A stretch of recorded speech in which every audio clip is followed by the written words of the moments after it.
wabarakatuh. Waalaikumsalam warahmatullahi wabarakatuh. Alhamdulillahirabbil alamin wassalatu wassalamu ala asrofil anbiya'i wal mursalin wa ala alihi washabihi ajmain.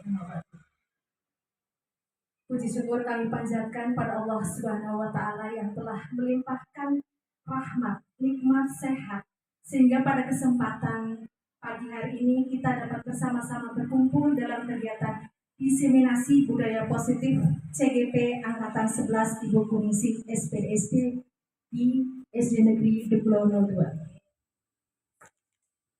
Bapak Ibu yang berbahagia, saya akan membacakan susunan acara pada kesempatan pagi hari ini. Yang pertama yaitu pembukaan, yang kedua menyanyikan lagu kebangsaan Indonesia Raya, yang ketiga sambutan kepala sekolah, yang keempat kegiatan inti diseminasi budaya positif, yang kelima penutup. Marilah kita bersama-sama membuka kegiatan diseminasi budaya positif ini dengan bacaan basmalah. Bismillahirrahmanirrahim. Terima kasih. Untuk acara selanjutnya yaitu menyanyikan lagu kebangsaan Indonesia Raya. Hadirin dimohon untuk berdiri.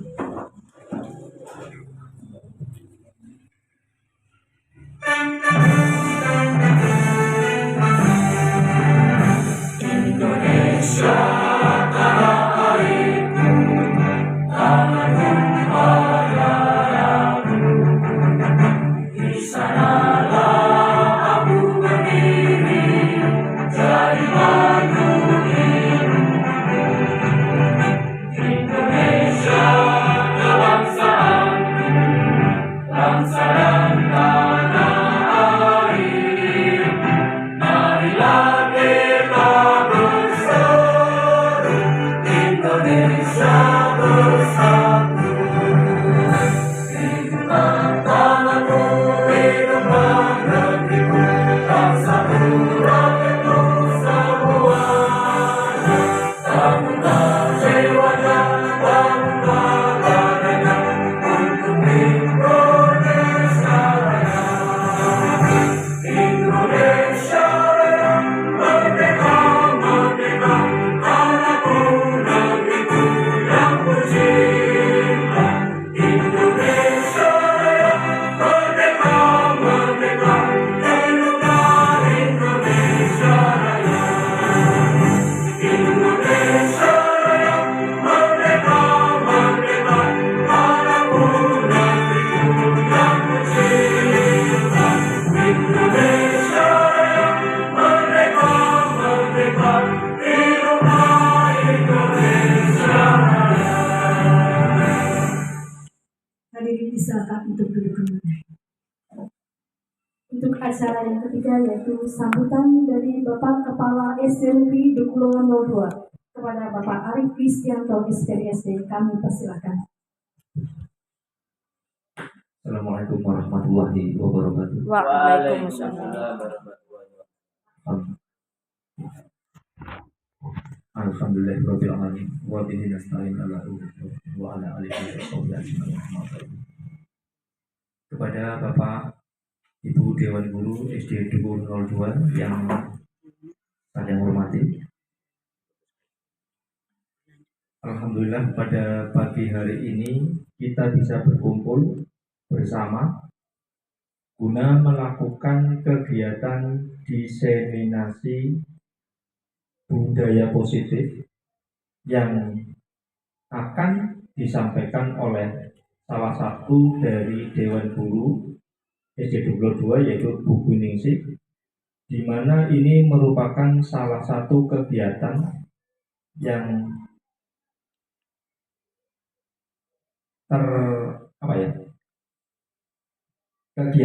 salah satu kegiatan yang ada di dalam CGP, calon guru penggerak, melakukan sebuah diseminasi tentang materi-materi yang ada selama mengikuti diklat CGP. Tidak lupa salawat dan salam saya haturkan kepada junjungan Nabi Agung Muhammad SAW yang telah mengantarkan kita dari zaman kegelapan sampai zaman terang benderang sekarang ini, Semoga kita semua tergolong umatnya di yaumul akhir nanti. Amin amin. Ya, langsung saja. Kegiatan diseminasi budaya positif ini sebenarnya sangat baik dan sangat bagus sekali diikuti oleh Bapak Ibu guru semua, di mana ini merupakan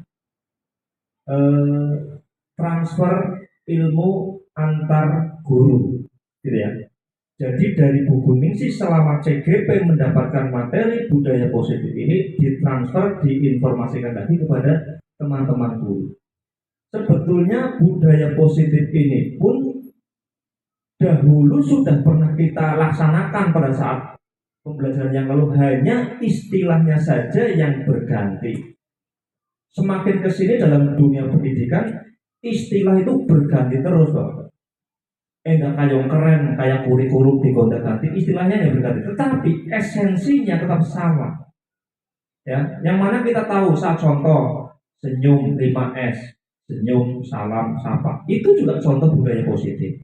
Ya, salaman karo guru, kerja bakti, itu budaya positif Bapak Ibu. Cuman kan duit orang nanti apa ya? Nah, sekarang sudah diperinci lagi, ada namanya budaya positif. Nah, biar budaya positif menginduknya dari mana? Anak bocah murid melakukan salah diberi hukuman, punishment. Nah, untuk menegaskan itu diberi reward, itu budaya positif. Tujuannya untuk merubah perilaku siswa menjadi kepada budaya yang lebih baik. Asal muasalnya budaya positif sih, mau asal muasalnya dari teori kontrol. Dari kontrol di kelas yang dilakukan Bapak Ibu guru, di mana ada siswa yang melakukan kesalahan diberikan hukuman, yang melakukan kebaikan benar diberikan reward. Teori kontrol itu berbicaranya dari situ. Ya, jadi sangat baik sekali budaya positif ini kita tularkan melalui salah satunya kegiatan diseminasi seperti ini.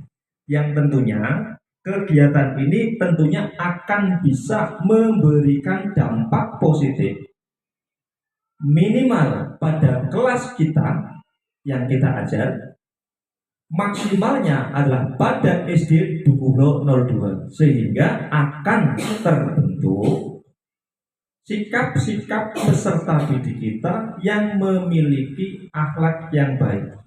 Budaya positif ini nanti larinya akan kepada yang di kegiatannya adalah di P5, yang larinya nanti pada sikap, ya, kejujuran, disiplin, tanggung jawab, yang banyak yang diuraikan. Artinya kegiatan ini sebenarnya sudah Bapak Ibu guru lakukan setiap hari. Hanya mungkin nanti perlu penekanan, perlu pengawasan. Nah, ada istilahnya yang sekarang yang baru mungkin pada saat saya ngajar dulu jadi guru ini dulu anak yang namanya kontrak belajar ya, apa komitmen belajar yang kesepakatan belajar. Nah, kesepakatan kelas, iya. Kalau saya dulu ada kesepakatan kelas lagi zamannya Rajab, ada ya kesepakatan kelas kita ya, kontrak, namanya kontrak belajar. Tidak mau apa seperti apa, sing pangeburi ngacung tangan tanpa salau langsung dilakukan. Nah, ini pun sama, sebenarnya sama, istilahnya beda istilah saja. Di mana semua kegiatan itu larinya nanti pada arah pembentukan budaya, sikap, etika pada siswa. Ya, jadi kegiatan seperti ini sangat memberikan dampak yang positif pada kita semua. Jadi monggo nanti Bapak Ibu diikuti dengan baik, diserap ilmunya dengan baik, dipraktekkan di kelasnya masing-masing sehingga akan memberikan dampak yang bagus pada siswa-siswi kita, khususnya untuk mengangkat SD 2002 dengan sikap siswanya. Oke, kurang dan lebihnya, untuk lebih jelasnya nanti mungkin materi ini akan disampaikan langsung oleh pemateri, dalam hal ini adalah CGP-nya. Yang monggo nanti yang kurang jelas takone boleh tanya jawab nggak Ibu? Oh boleh, oh ya boleh tanya jawab Bu Epi, takon sing ngelangen. Ya, kira-kira rumah Bu Ida. Ya, jadi nanti silakan.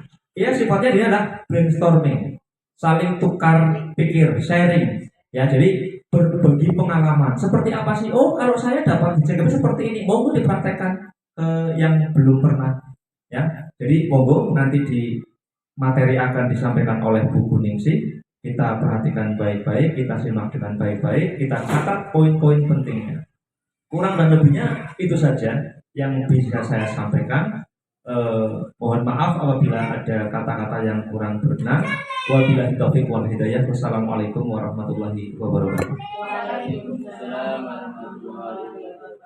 Terima kasih kepada Bapak Rifki Stianto SPDSD yang sudah memberikan sambutannya. Untuk acara selanjutnya yaitu kegiatan inti destinasi budaya positif CGP Angkatan 11 yang akan disampaikan oleh Ibu Kuningsih SPD. Kami persilahkan.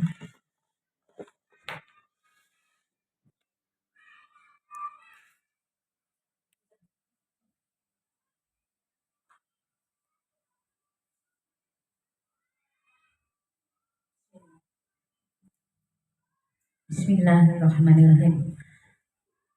Makan nasi menggunakan sambal belacan. Tidak lupa pakai santan daun kelatuk. Kepada Bapak Ibu guru sekalian, saya ucapkan Assalamualaikum warahmatullahi wabarakatuh. Kepada Sekolah SD Negeri 22 yang saya hormati, kepada Bapak Ibu SD Negeri 22 yang saya cintai. Sebelumnya saya ingin mengucapkan ribuan terima kasih kepada Bapak Ibu sekalian serta Bapak Kepala Sekolah yang telah menyempatkan waktunya di sela-sela kesibukan kita semua. Akhirnya dalam pembelajaran kita stop sebentar, untuk menjalani memenuhi undangan dari saya, yaitu diseminasi saya ini. Tujuan dari saya mengadakan diseminasi ini yaitu satu, memang untuk memenuhi tugas saya membuat aksi nyata budaya positif pada modul ya, itu tujuan pendidikan dari modul 1.2 peran penggerak, modul 1.3 yaitu visi guru penggerak, dan ini modul yang terakhir modul 1.4 yaitu budaya positif.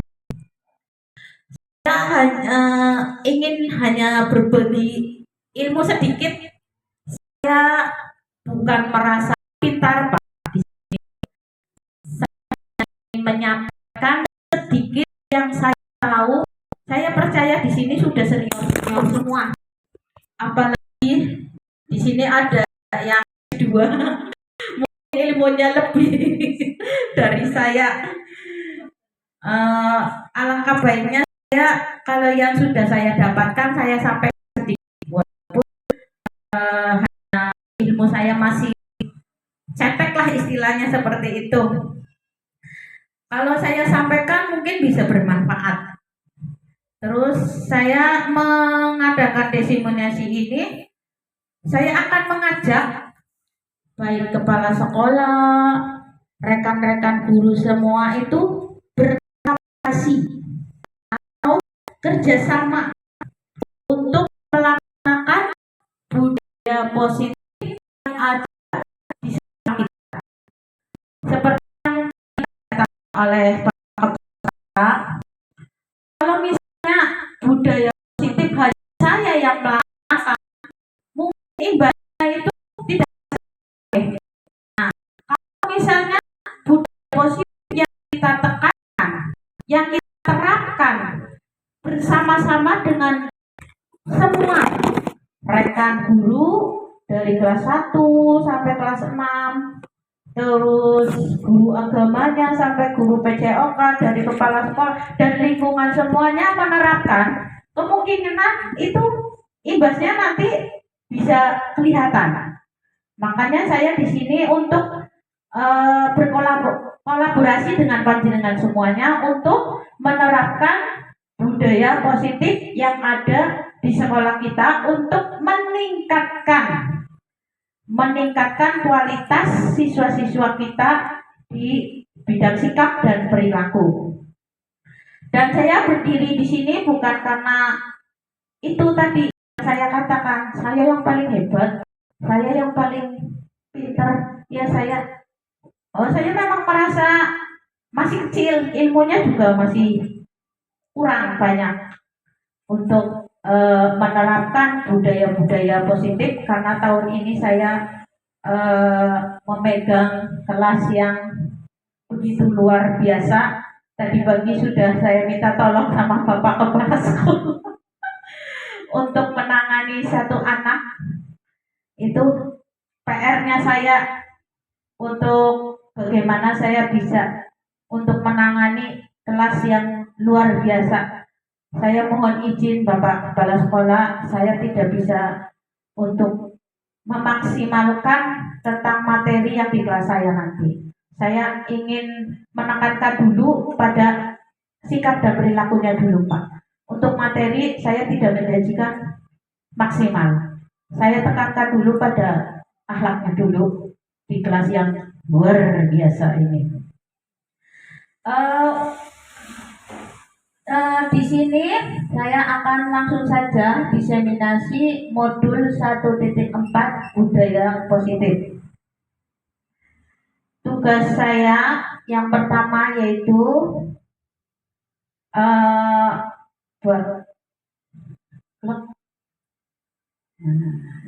yang pertama yaitu kita akan membahas dulu tujuan dari pendidikan. Menurut Ki Hajar Dewantara, tujuan pendidikan adalah menuntun segala kodrat yang ada pada anak-anak agar mereka dapat mencapai keselamatan dan kebahagiaan yang setinggi-tingginya, baik sebagai manusia maupun sebagai anggota masyarakat. Oleh sebab itu, pendidik itu hanya dapat menuntun tumbuhnya atau hidupnya kekuatan kodrat yang ada pada anak-anak agar dapat memperbaiki lakunya, bukan dasarnya, hidup dan tumbuhnya kekuatan kodrat anak-anak. Nah, pada tujuan Ki Hajar Dewantara, guru itu hanya menuntun. Menurut Bapak Ibu, menuntun itu apa artinya? Menurut Bapak Ibu, mendampingi Bu Titi, Bu Santi apa Bu Santi? Fasilitator. Pak Enur, menuntun itu apa Pak Enur? Membimbing, betul. Guru hanya membimbing, mengarahkan, hanya mengarahkan. Menuntun itu ibaratnya kayak gini Bu, lahan pertanian yang ada di depan sekolah kita. Ibaratnya guru itu sebagai petaninya, lah siswanya itu adalah benihnya. Berarti kalau si petani itu memberi pupuk pada benihnya, memberi pupuk yang pas, yang betul, maka benihnya itu akan tumbuh bagaimana? Bagus. Kalau misalnya bibit padi itu diberikan pupuk yang tidak sesuai, maka tumbuhnya akan tidak sesuai. Nah, itu ibaratnya seperti itu. Tujuan dari pendidikan Ki Hajar Dewantara diibaratkan itu. Kita seorang petani tanah, terus beri pupuk, beri sesuatu, itu akan pasti dijual.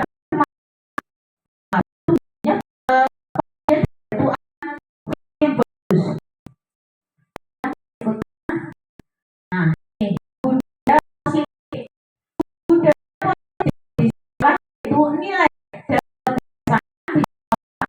yang agar mereka dapat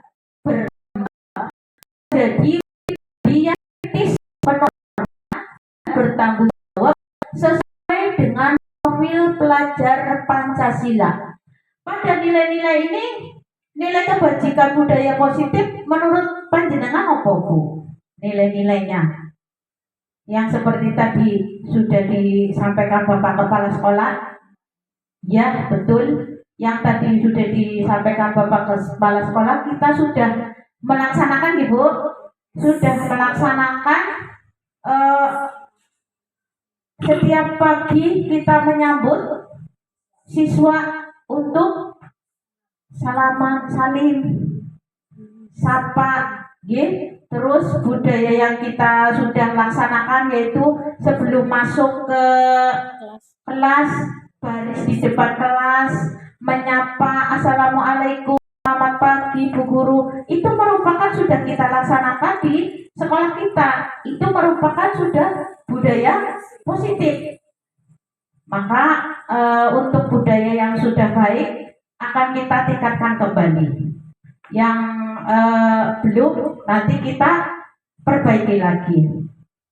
Ini yang disebut dari nilai kebajikan dari budaya-budaya positif yang sesuai dengan profil pelajar Pancasila.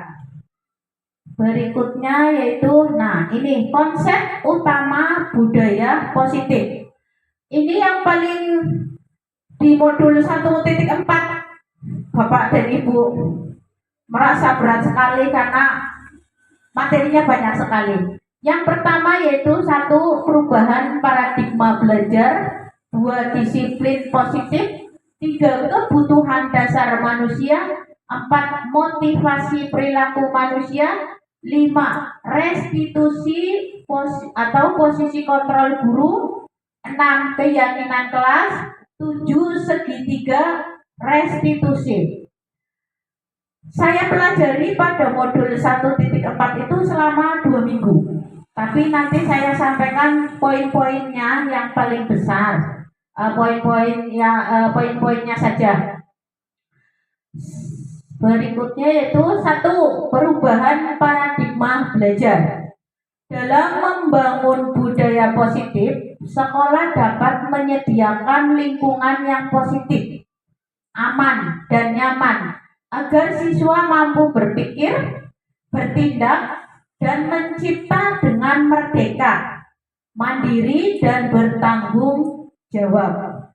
Nah, pada posisi perubahan paradigma belajar, kalau misalnya anak-anak kita akan ke sini, ke sekolahan dalam keadaan, uti guru ini saya yang merasa, Bu, karena saya terkenal guru.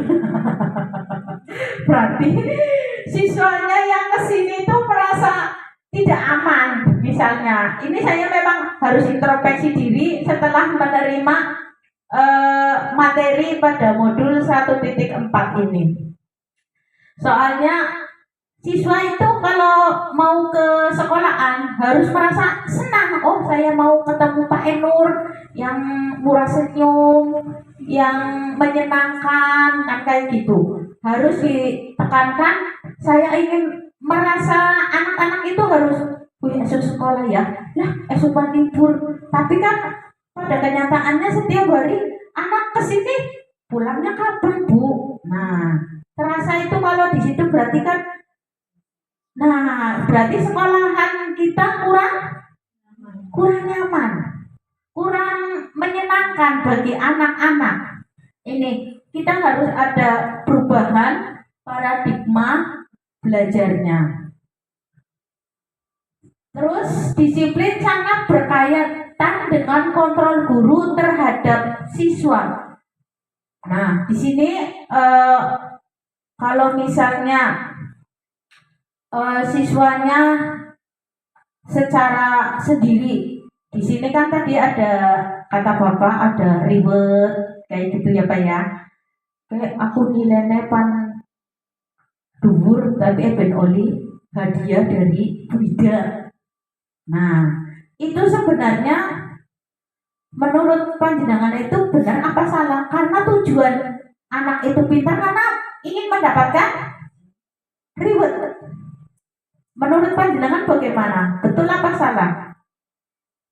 karena bukan dari diri anak sendiri, tapi karena ingin mendapatkan hadiah itu. Terus disiplinan, jangan karena guru kamu lagi upacara gemboran kayak gitu, itu karena gurunya. Disiplin itu yang kontrol itu bukan guru, tapi kesadaran dari anak sendiri. Oh, udah bel jam 7, secara otomatis siswa itu harus sudah disiplin sendiri, harus ditekankan seperti itu. Tapi selama ini kita kan gurunya yang gemboran gitu, gurunya yang masih gemboran kayak upacara ribut diparani. Itu berarti kita ini masih mengontrol siswa, bukan siswanya yang sadar sendiri. Berarti kita harus menumbuhkan rasa disiplinnya yang tumbuh dari diri sendiri. Apa yang disebut disiplin? Nah, sebelum disiplin kita akan permainan sebentar gitu, berpasang-pasangan. Mungkin Bapak pasangannya Bu Titi sama Bu Ida, Bu Evi sama Bu Nelly. Anda dan teman Anda akan melakukan kegiatan cobalah buka.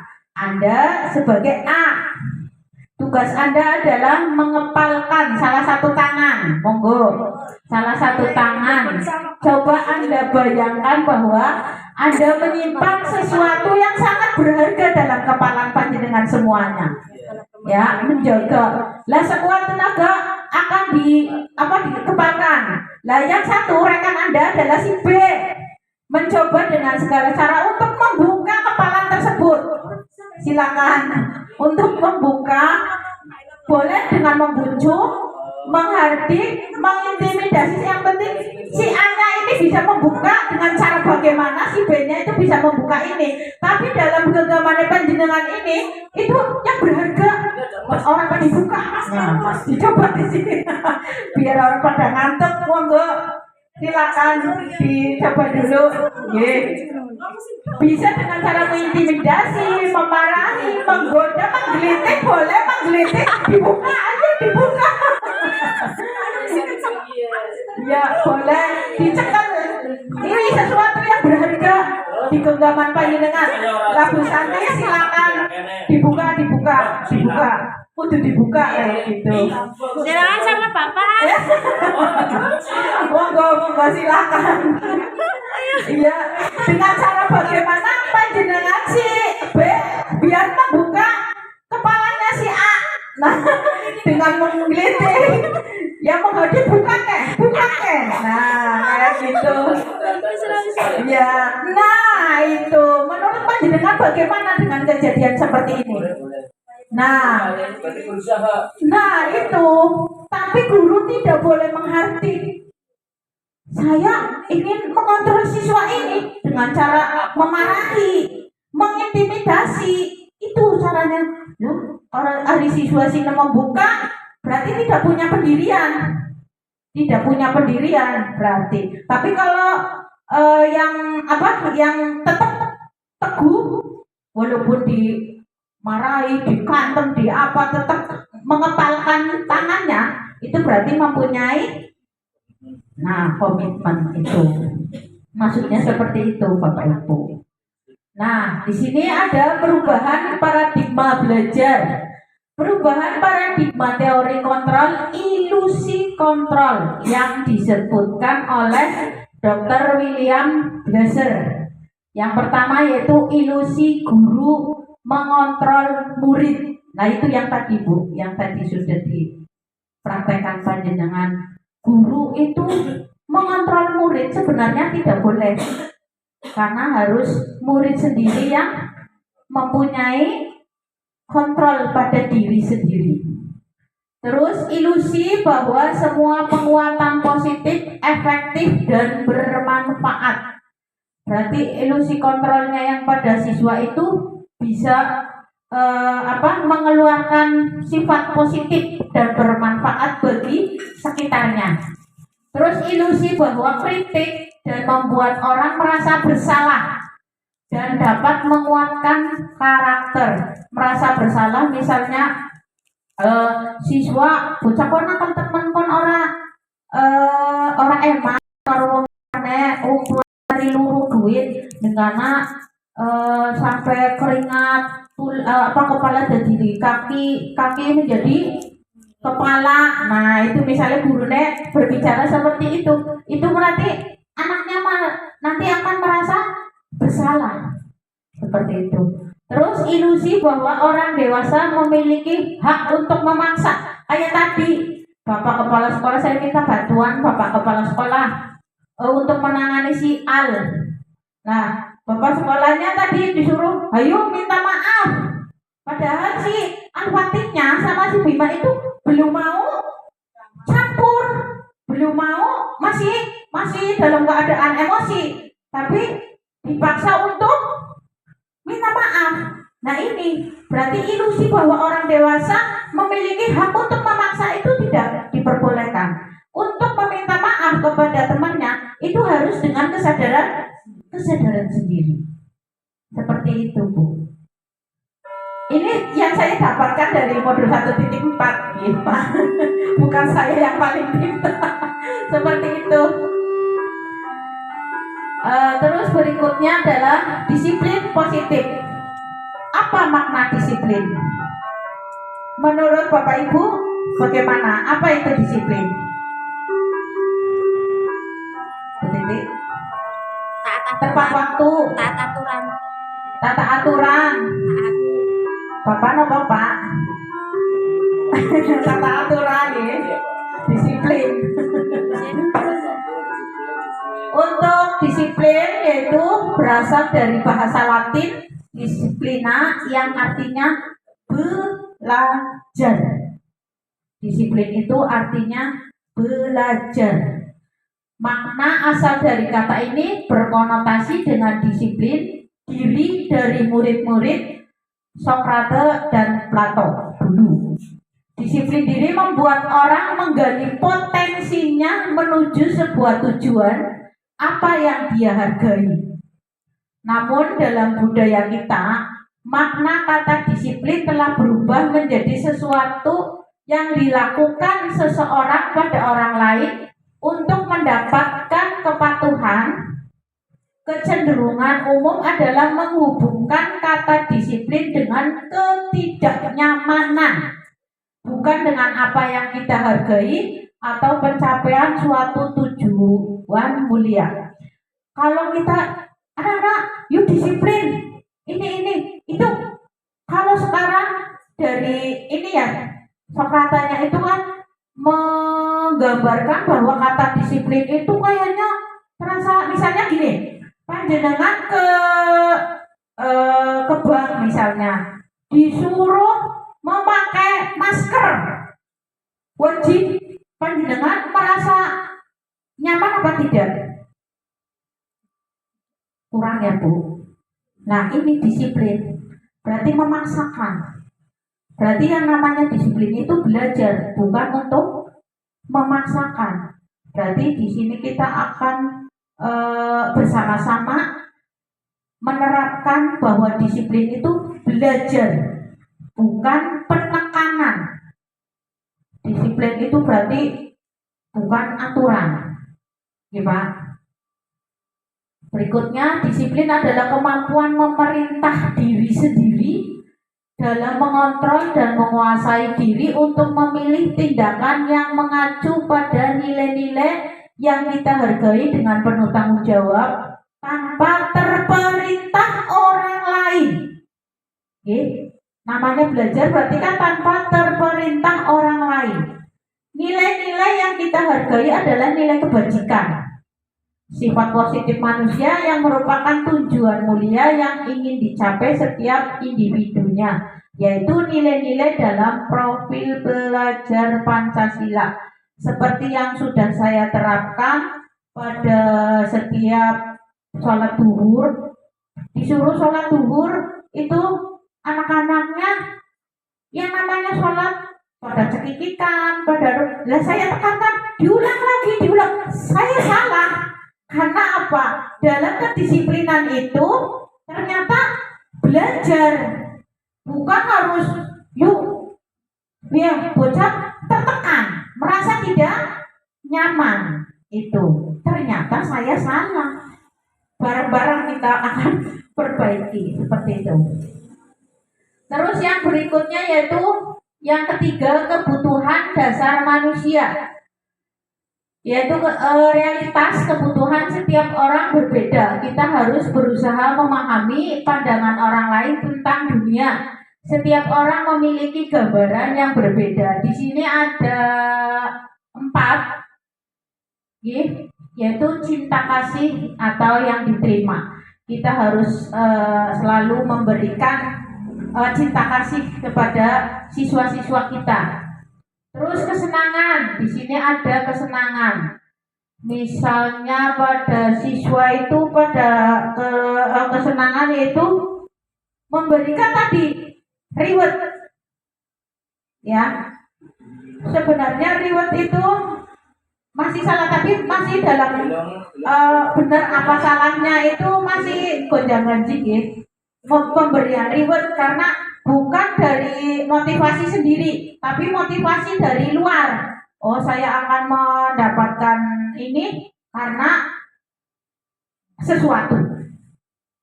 Terus penguasaan, guru dilarang mempunyai kesifat, jangan dilarang, tidak boleh. Jangan kata dilarang dan tidak boleh, tidak merasa saya guru berkuasa seperti itu kepada siswa.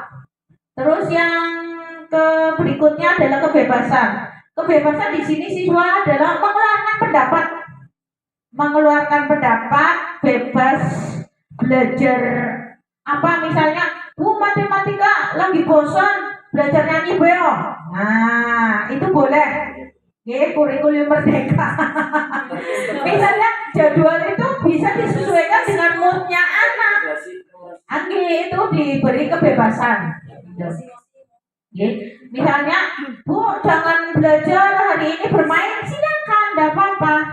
Itu pada kebutuhan dasar manusia. Karena siswa mempunyai kebutuhan dasar dari sandang, papan, dan pangan.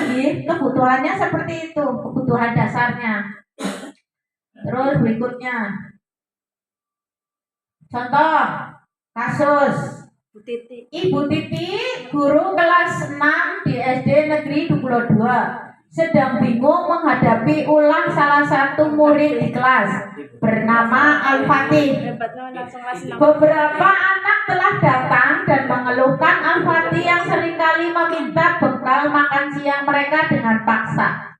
Jika Anda menghadapi situasi seperti Bu Titi, apa yang akan Anda lakukan? Kenapa? Al-Fatihnya itu maksa meminta bekal yang ada pada temannya. Panjenengan sebagai seorang guru, bagaimana yang akan Anda lakukan? Mungkin menghardik, Ibu, menghardik. Jadi jangan seperti itu. Kalau saya memang seperti itu. Kesabaran saya belum terkendali menghadapi seperti itu.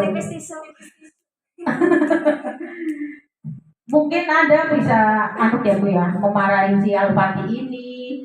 Menurut Anda kira-kira apa alasan Al-Fatih melakukan itu? Orang sarapan. Ya, mencari perhatian, betul, seperti itu. Nah, ini alasannya, Bu. Nah, penerapan disiplin positif, Ibu Titi sebaiknya mencari tahu alasan Al-Fatih melakukan tindakan tersebut agar mengetahui kebutuhan mana yang sedang berusaha dipenuhi oleh Al-Fatih. Yang pertama, Al-Fatih lapar dan orang tuanya tidak membawakannya bekal makan siang. Terus yang kedua, teman Al-Fatih jadi perhatikan Al-Fatih. Berarti karena pengen cari perhatian, caper itu. Terus yang ketiga, dia merasa hebat, senangnya gendut, Nah, ini. Iya. Temannya jadi takut, harus takut semuanya. Karena memang si Alpati itu takutnya kalau si Revan. Berarti karena merasa hebat menurut keinginannya. Terus Alpati merasa bosan dengan bekal yang dibawakan orang tuanya karena selalu bekal yang sama, itu kebebasan. Terus yang kelima, Alpati hanya iseng dan dia menikmati ekspresi wajah temannya yang kesal. Itu seperti itu kemungkinan, Ibu. Terus semua perilaku memiliki tujuan, yang tadi itu. Teori motivasi perilaku manusia yang pertama adalah untuk menghindari ketidaknyamanan atau hukuman apa yang akan terjadi apabila saya tidak melakukannya. Tadi itu adalah motivasi eksternal. Ibu, yang tadi motivasi apa agar saya mendapatkan juara, tapi tidak motivasinya dari luar tadi yang reward kita kasih duit tapi kon beri aku yang baik, itu adalah motivasi dari luar, Bu. Tapi kalau motivasi internal berarti itu dari diri anaknya sendiri itu. Yang dua, untuk mendapatkan imbalan dari orang lain, itu tadi lah motivasi eksternal. Terus yang tiga, untuk menghargai diri sendiri, saya akan menjadi orang yang seperti apabila saya melakukannya. Itu tujuan siswa itu dari motivasi internal dari kita sendiri. Hukuman dan sanksi atau konsekuensi. Di sini ada kasus lagi. Naya kurang menguasai pelajaran matematika sehingga pada saat pelajaran tersebut berlangsung dia lebih banyak berdiam diri atau menggambar di buku pelajarannya. Pada saat guru matematikanya, Pak Enur, menanyakan pertanyaan, Naya menjadi gugup. Menanyakan pertanyaan kepada Naya, Naya menjadi gugup dan tak sengaja menjatuhkan tasnya dari kursi, serta tiba-tiba menjadi gagap pada saat berupaya menjawabnya. Seluruh kelas pun tertawa melihat perilaku Naya yang bicara tergagap dan terkejut tersebut. Pak Enur pada saat itu membiarkan teman-teman Naya menertawakan Naya yang tergagap dan malu luar biasa, dan malahan minta Naya untuk maju ke depan dan berdiri di depan kelas sambil menunjukkan hidungnya karena tidak bisa menjawab pertanyaan Pak Enur. Kelas makin gaduh dan anak-anak pun tertawa melihat Naya di depan kelas memegang ujung hidungnya. Apakah Anda setuju dengan tindakan Pak Enur terhadap Naya? Tidak, Bu Titi tidak. Kenapa Bu Titi? Menjadi turun.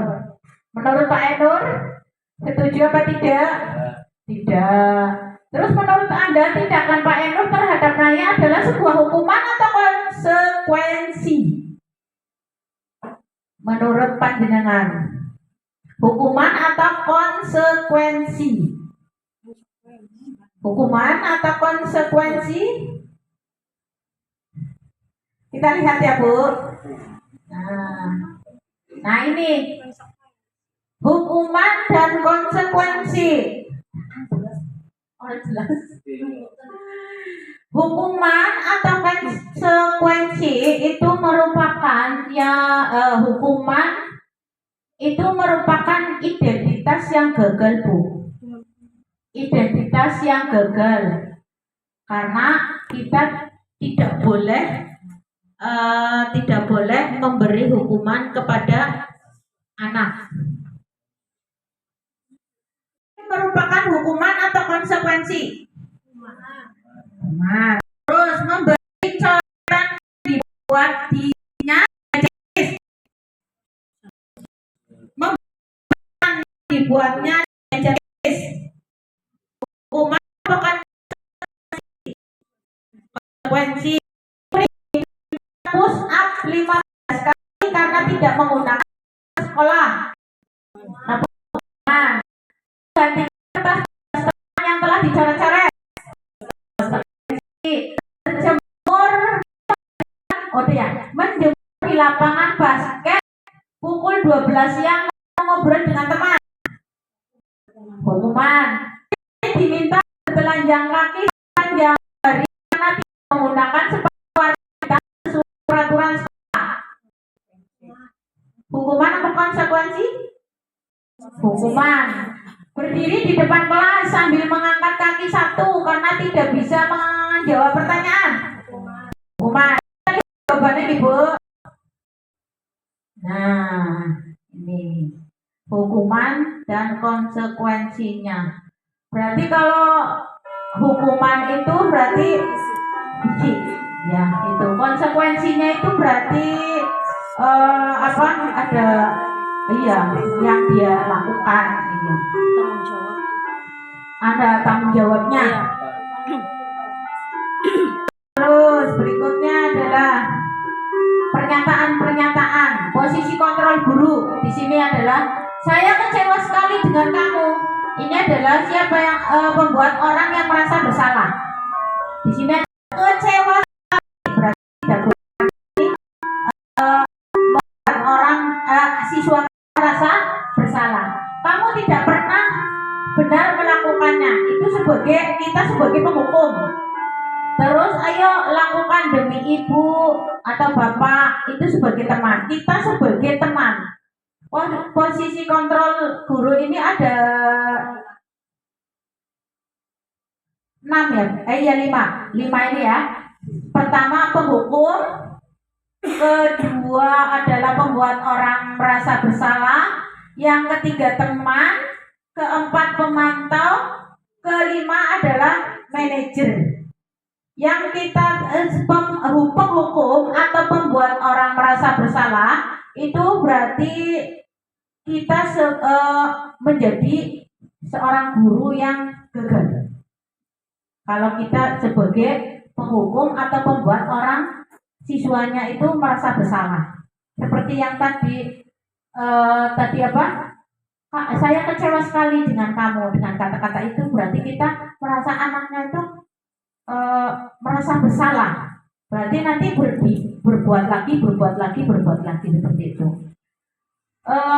Identitas yang sukses berarti kita pada teman, pemantau dan manajer. Yang ditekankan pada posisi kontrol guru ini kita sebagai manajer, Bu.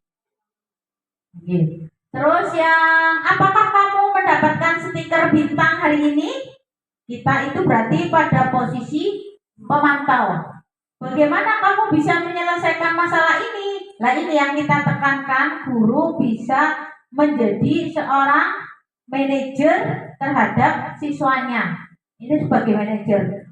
Bertanya ini bagaimana? Kenapa kamu berkelahi? Karena apa? Menurut kamu salah apa tidak? Seperti itu.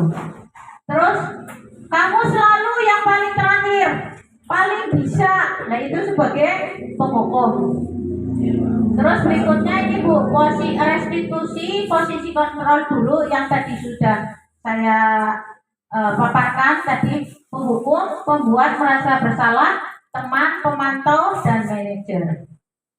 Terus yang berikutnya ini tadi sudah ya Bu ya, sudah dijelaskan, yaitu penghukum guru itu berbuat menghardik, menunjuk, menyakiti dan menyinarir. Terus pembuat merasa berceramah, menunjukkan kekecewaan mendalam. Guru yang buat seperti itu, gurunya berkata, kalau kamu tidak ya akan seperti apa. Terus kalau membuat orang merasa bersalah, kamu sudah mengecewakan ibu dan bapak. Itu. Ini kata-katanya guru berkata seperti itu. Terus untuk perilaku kontrol yang positif yaitu pada teman atau pemantau.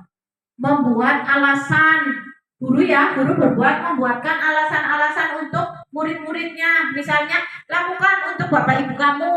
Ya sudah nanti bapak ibu bantu bereskan. Itu sebagai teman. Kita merangkul, kita sebagai teman. Terus sebagai pemantau, apa peraturannya? Apa yang kamu lakukan benar apa salah? Seperti Apa konsekuensinya? Apa sanksinya kalau berbuat seperti itu? Apa yang telah kamu lakukan? Kenapa kamu berbuat seperti itu? Apa yang terjadi sekarang?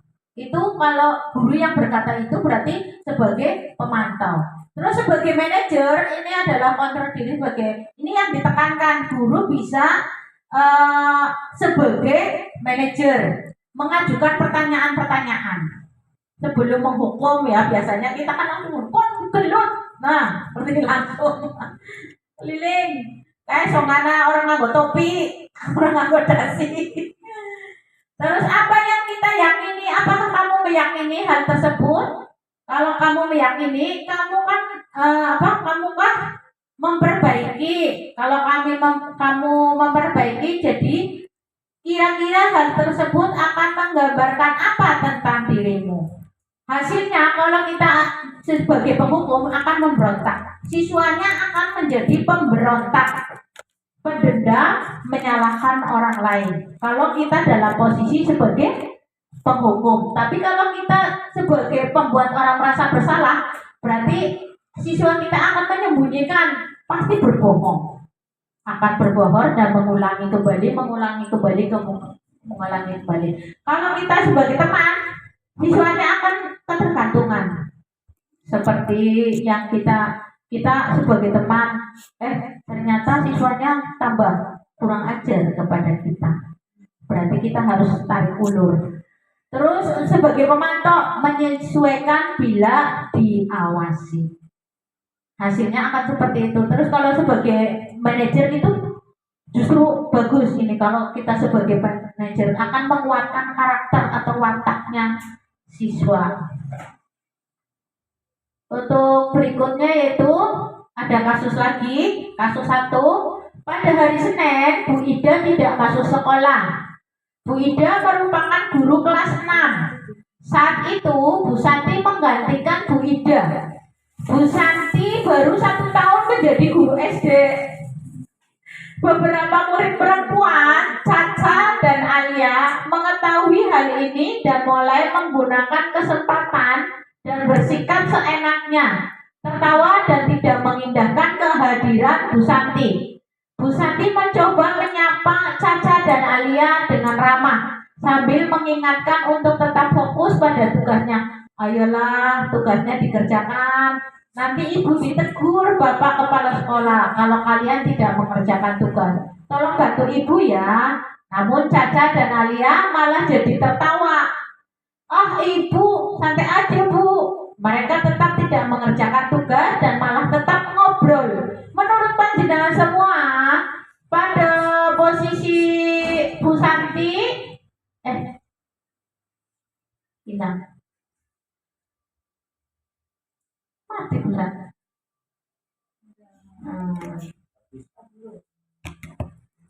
Balik lagi di atas ya. Baik. Nah, ini tadi. Menurut panjenengan bagaimana Bu? Ayolah tugas dikerjakan, nanti ibu ditegur Bapak Kepala Sekolah. Berarti posisinya sebagai teman. Betul.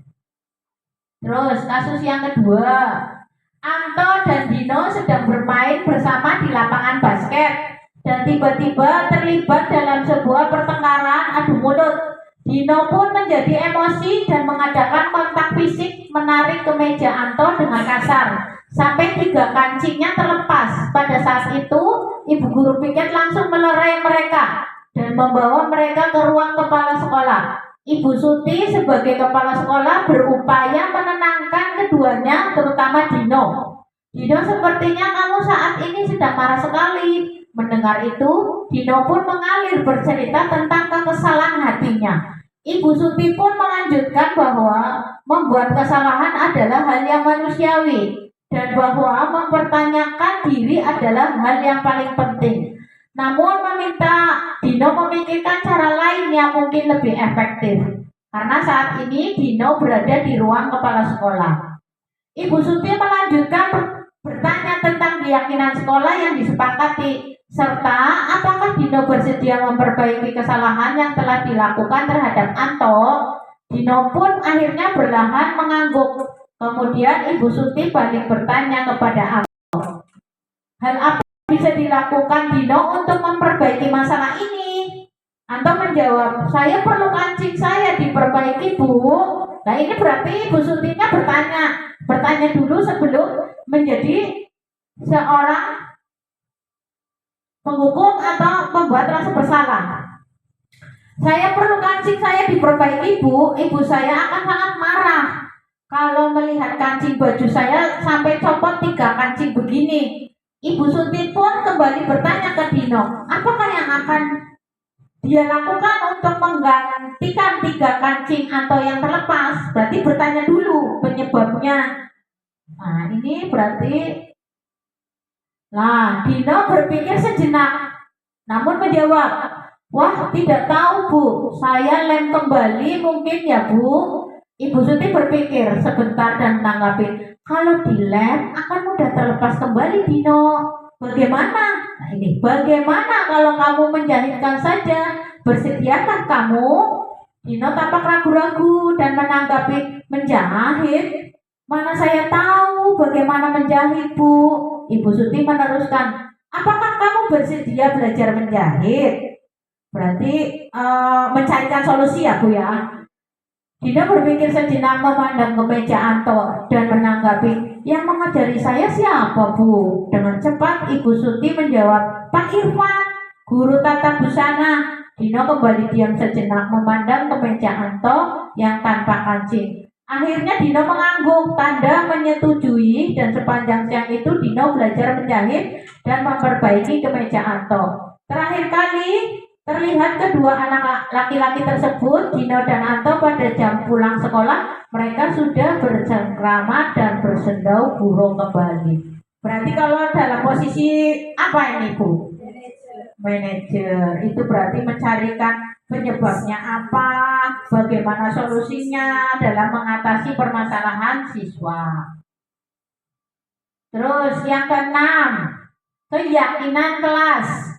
Keyakinan kelas adalah nilai-nilai kebajikan atau prinsip-prinsip universal yang disepakati bersama secara universal, lepas dari perbedaan agama, suku, negara, dan bahasa. Menurut Gosen, suatu keyakinan akan lebih memotivasi seseorang dari dalam atau intrinsik. Seseorang akan lebih bersemangat untuk menjalankan keyakinannya daripada hanya sekedar mengikuti perhitungan. Ini keyakinan kelas sudah dilakukan semuanya, gitu ya? Sudah dilakukan semua. Nah ini, yang pertama adalah itu adalah peraturan kelas. Peraturan kelas menjadi keyakinan kelas. Peraturan kelas dan keyakinan kelas itu di masing-masing kelas, bukan dalam lingkup sekolah, masih dalam lingkup kelas. Menjadi lingkungan yang positif. Menjadi lingkungan positif itu berarti pada lingkungan sekolah. Menjadi menciptakan budaya yang positif. Nah ini, Bu, peraturannya selalu kembalikan buku ke tempatnya. Apa yang dituju? Berarti tanggung jawab mengembalikan buku, ya, Bu ya. Ini yang harus kita tekankan. Berarti ini sifat-sifat yang dituju ini, Bu. Tanggung jawab. Berarti bukan disuruh, bukunya di sebelah mana, bukunya di sebelah mana. Itu bukan disuruh dari guru sendiri, deh. Berarti kita harus menekankan kepada anak bahwa mengembalikan buku ke tempatnya itu sudah menjadi tanggung jawab sendiri. Terus hadir di sekolah 15 menit sebelum pembelajaran dimulai. Itu adalah menghormati orang lain, komitmen pada tujuan. Terus dilarang melakukan kekerasan. Itu adalah tujuannya adalah kenapa kalau kita melakukan kekerasan, keselamatannya yang terancam dan tidak menghormati orang lain. Dilarang menggunakan narkoba. Itu kaitannya pada apa yang dituju, kesehatan. Bergantian atau menunggu giliran itu adalah menghormati. Kesabarannya ini diuji. Berarti anak-anak kita harus ini, Bu, ditekankan pada kesabaran, karena orang tahu sabar Gunakan masker, itu ada pada kesehatan atau keselamatan. Jangan berlari di kelas atau koridor, itu adalah keselamatan atau keamanan. Keyakinan kelas bersifat lebih abstrak daripada peraturan yang lebih rinci dan konkret. Berarti bukan peraturan ya Bu sekarang ya Bu ya. Menjadi keyakinan atau kesepakatan kelas. Keyakinan kelas berupa pernyataan universal. Pernyataan keyakinan kelas dibuat dalam bentuk positif. Yang positif misalnya Bu Ida kelas 1 berarti yang lebih simpel ya Bu Ida. Berarti menghargai orang lain, menyayangi orang lain, kayak gitu peraturan. Iya, kayak gitu. Berarti lebih kata-katanya yang positif itu lebih simpel lagi. Udah dipahami. Bisa dipahami sama siswanya. Udah diingat dan dipahami. Tuh. Terus keyakinan kelas sebaiknya sesuatu yang dapat diterapkan di lingkungan tersebut. Di lingkungan kelas yang itu. Kesabaran, atau misalnya dalam kelas kan menghargai orang lain, saling sayang menyayangi. Kalau ini saling menyayangi di kelas 4 harus lebih ditekankan karena antara putra dan putri wis adu mulut terus. Semua warga kelas ikut berkontribusi dalam pembuatan keyakinan kelas lewat kegiatan curah pendapat. Masing-masing kelas sudah ya keyakinan kelas ya dari awal nggih. Oke. Bersedia meninjau kembali keyakinan kelas dari waktu ke waktu. Berarti tidak berarti pada pertama kita membuat keyakinan kelas bisa dirubah gitu nggih. Nah, bersifat ya karena keyakinan kelas bisa ditinjau dari waktu ke waktu. Nah, ini caranya. Sosialisasi keyakinan kelas yang pertama, lihat saja ya Bu ya. Seperti ini Bu. Nanti bisa dipraktekkan di kelas masing-masing.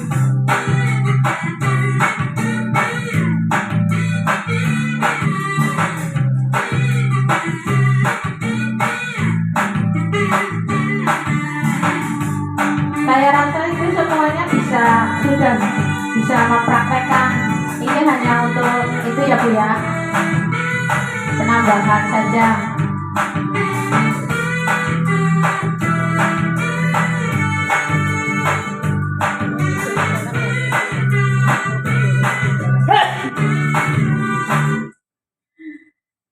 Nih Bu, tadi sudah yang keyakinan kelas nih Bu ya. Sekarang yang terakhir, segitiga restitusi.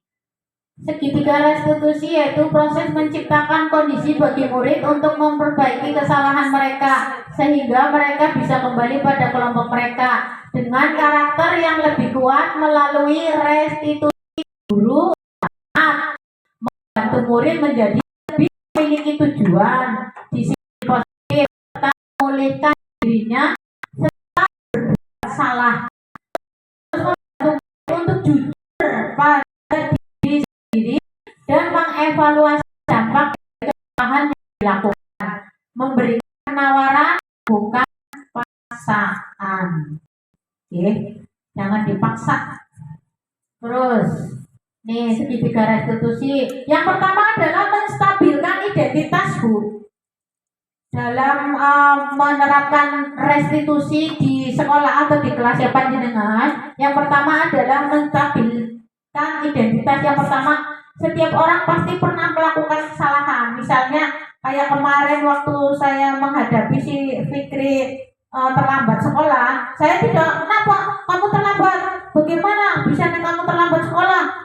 Masuk kelas, sana kamu nyanyi. Tidak, tapi dulu terus dipanggil secara tersendiri setelah aktivitas.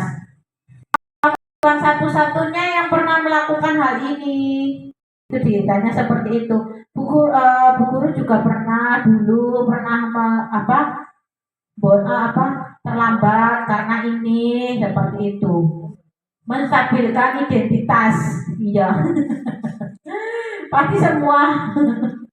Terus yang kedua setelah menstabilkan identitas yaitu validasi kebutuhan. mau validasi, kenapa kamu terlambat? Adakah cara yang lebih efektif untuk mendapatkan kenapa kamu terlambat? Karena alasannya apa? Seperti itu. Ini validasi. Kamu tentu punya alasan mengapa kamu sampai terlambat. Ditanya dulu.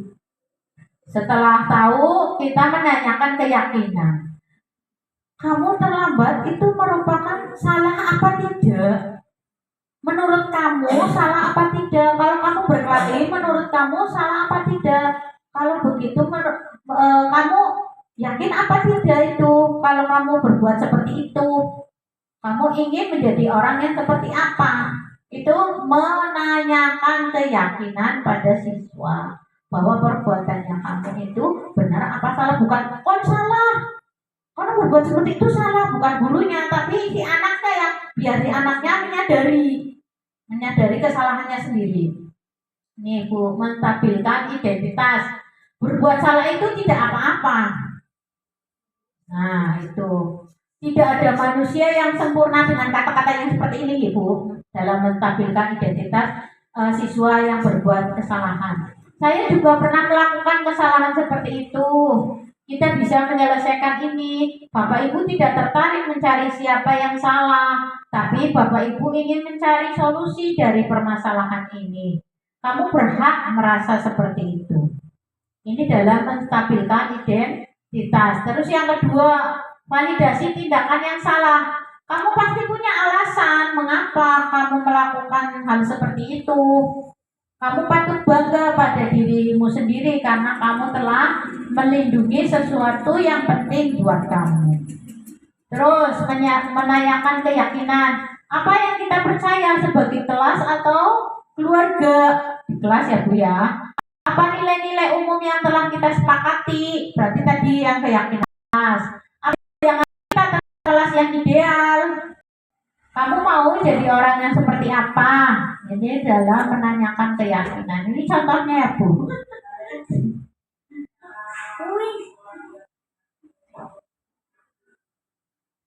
Kemarin sudah saya melaksanakan fikri yang terlambat. Dibiarkan dulu baru dipanggil setelah, kalau pada saat istirahat atau setelah pulang.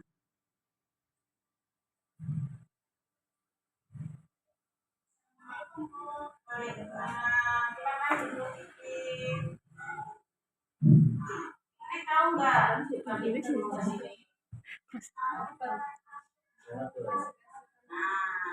Menurut fikih datang terlambat itu kesalahan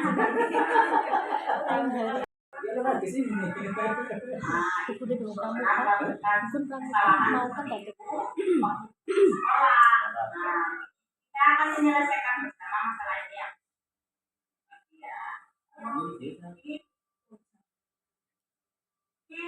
Datang terlambat merupakan suatu kesalahan.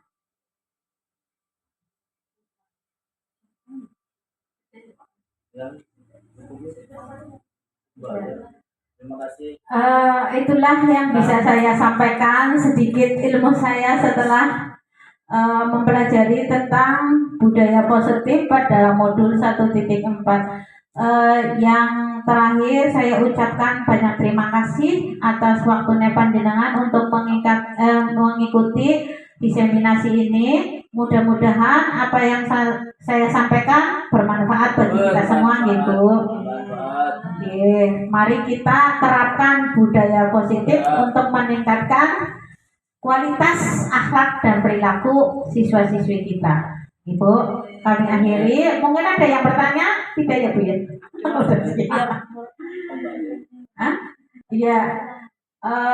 Mungkin silakan dimakan Bapak Ibu. Saya akhiri. Assalamualaikum warahmatullahi wabarakatuh. Waalaikumsalam.